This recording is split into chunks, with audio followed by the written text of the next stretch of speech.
State Tennis Association, Mr. Emmanuel Obiora, thank you very much. Mr. Emmanuel Obiora, thank you very much for being our guest today. A very good afternoon. Good afternoon, Supriya. It's nice to have you here after a while. Yeah, it's a pleasure always to be here to talk sports.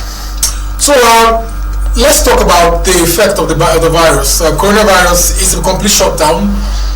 Yeah, total shutdown, not just shutdown, locked in as well, and it's tough on sports fans.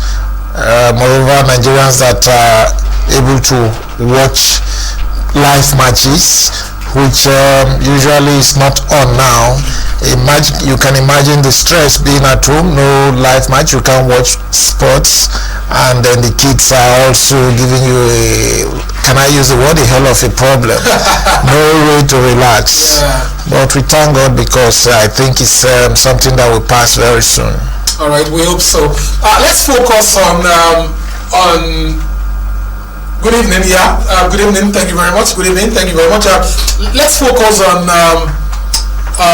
tennis, on Rivers State Tennis.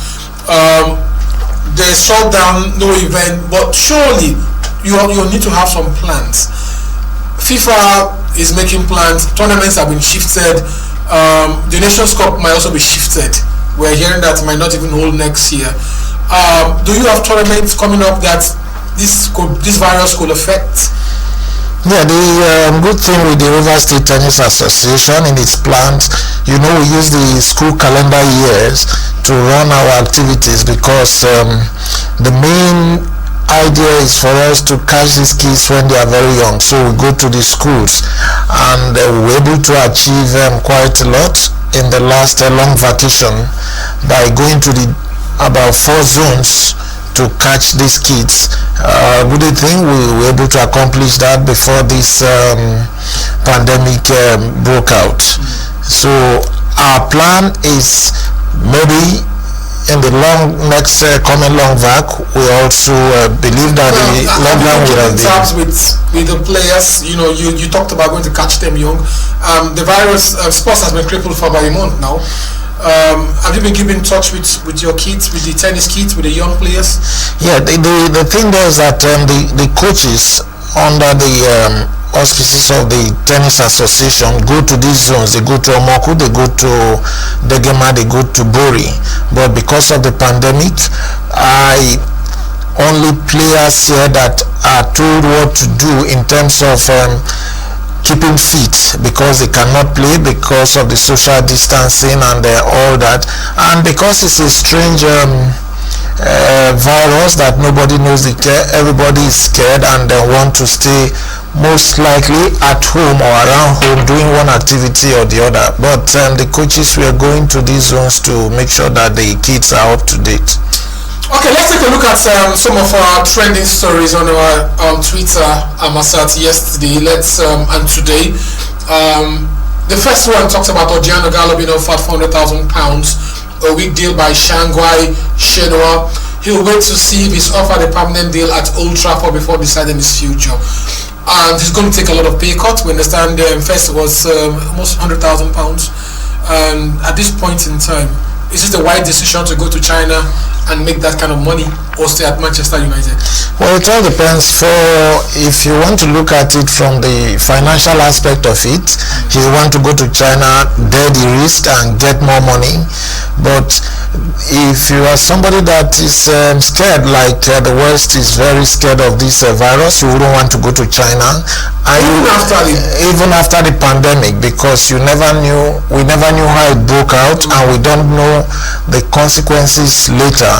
So safer it will be for him to remain in England and playing for England itself is also ravaged. The coronavirus outbreak is also in England. Yes, but you are sure of what they are telling you about the virus in England. Yeah. Unlike the China that they felt has a lot of things to hide. In England, his popularity will grow, and we also that are his fans may be fortunate now to see him play again. I am saying it here. I'm an Arsenal fan. Yeah, but most importantly, having played football in club football in years past, I watch good football.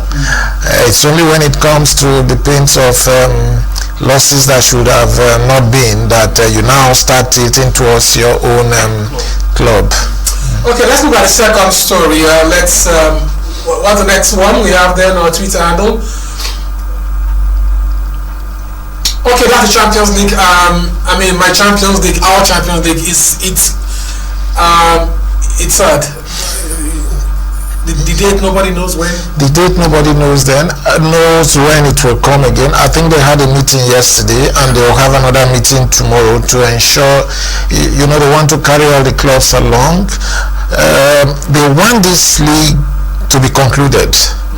When that's what they are working out with the teams, so that they know when they can start the next season.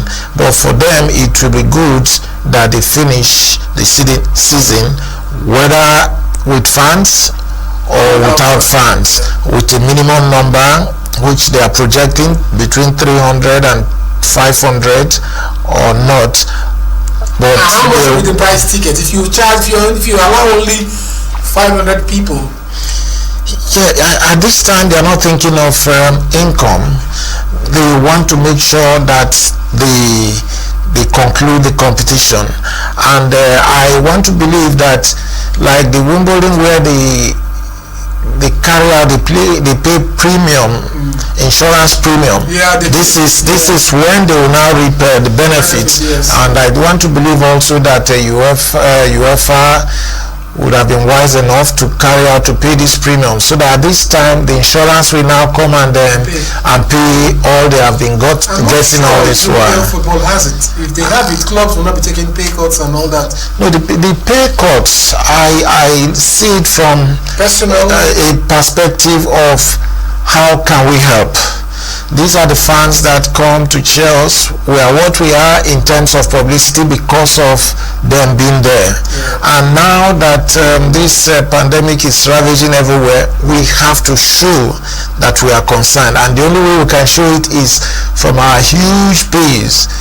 Give a little to the society, so that after the pandemic, they can still come and watch us play. Mr. Obiora, let me ask you one question. I had Imam Amapakabo here last week, Saturday. You know him, former Super Eagles assistant coach. Yeah. We talked about pay cuts for Nigerian local league players, and he said the pay for Nigerian local league players, the Premier League players, the highest in Nigerian Premier League, the Nigerian Football League, is too small to cut. Yes, and it's too small to cut, and also considering the fact that it comes from most of the funding comes from government, so it's what they are giving at the end. I don't even see it happening as the way it's happening in Europe, where they say they know you are paid hugely, you have to give a pay cut, you have to support the society. The benefits of it could come later. But here that the economy is going down, we're also going to think about how can the government still fund these players. It's not a no work no pay thing. They are there, they are ready to pay, but the environment is not conducive for them to play. So will they take pay cut? How much are you paying them? What is it you want to cut? All those things, if they have the opportunity, if it's very well organized, I think before carrying out any pay cut, they should be able to discuss with the clubs and see how they can contribute. They actually did a pay cut. Where then they are in the lower division, not the Premier club. Golden Stars, they were relegated last season, but they did. I mean, the club, the government said they couldn't pay. Yes, that's what I'm saying, because the players don't really have a say. They don't have an option. They just want to hang in there and see if we survive this period. Next period, the government can now say, okay, we're back to normal. We can now pay you what you used to earn. But now, if they even say, look, guys, we're not even making money from sports. it's not contributing to our income, and you know that the oil revenue has gone so low, we cannot pay you. You can go on a long maybe sabbatical, later you come back and start playing. They may not even object because they don't have how this. about when the players, we've seen players go strike, we've seen clubs go strike, we've seen professional, if the player decide not to, Mesut Ozil refused to take the pay cut at Arsenal. Yes, like we are comparing two societies, two environments. A people that has a very well structured system, and the people that where government is running the affairs, running the clubs. Government says we don't have money. Okay, you can play, but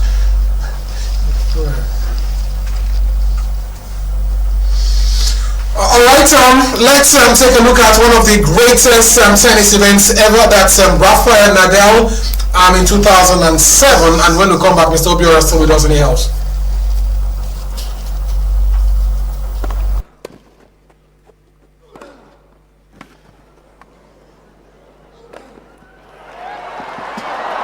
There's no more space for Nadal to run to.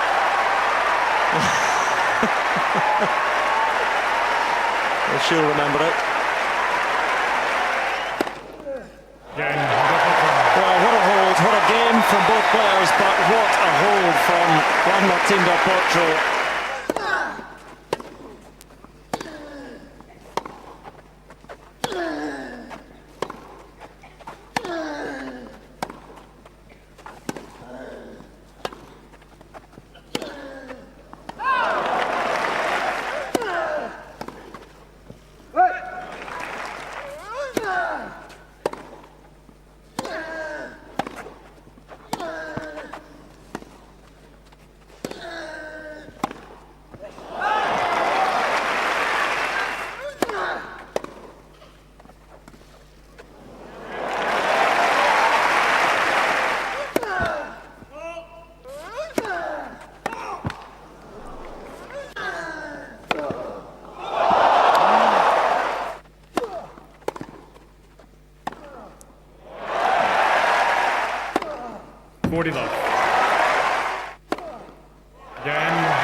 Nadal is stopped in the call, and the right by Nadal. The ball was called in.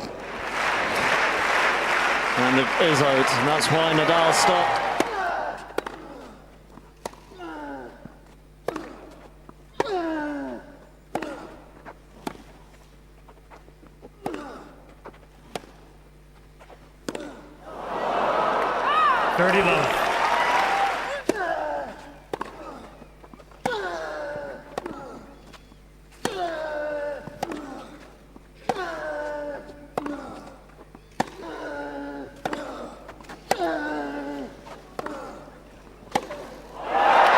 Still the shots come from Del Potro.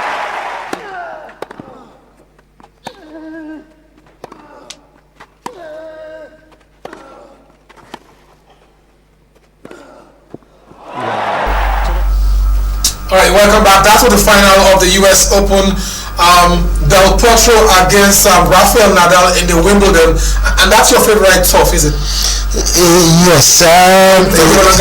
No, why we in tennis take Wimbledon, so why we rate it so high is that it's one of the Grand Slams that have kept the tennis tradition, where the normal all white and it's grass lawn before we now changed it to tennis generally, but they still call it a lawn tennis club there. But it's very prestigious, and it keeps the history and the elegance of our sports. So much talk about it, also cute. Yes, there are different surfaces, and that one is a slower surface, and you have to be very resilient to win there. You have to be mentally tough because you have a longer ground strokes, longer rallies before you can win a point. It's usually won by guys that are patient enough to stay at the baseline and play for points. And I can't talk without the US Open. If I must have to ask, we don't have enough time, but your thoughts on the US Open. It's which are the Grand Slams is your favorite? The Wimbledon. The Wimbledon. Yes. All right, Mr. Obiora, am I correct? Yeah. Thank you very much. It's been a pleasure being our guest today. We hope we can get you some other time on Saturday, possible. All right. Thank you very much, Supriya. Thank you very much. My name is Supriya Godonjaja, and I say thank you very much. Thanks to the team, Gregory, thank you very much, and of course to our scholar here, Promise, thank you very much, and to the executive producer, Pastor Daphne Gogoabe, thank you very much. My name is Supriya. Catch you keep scoring.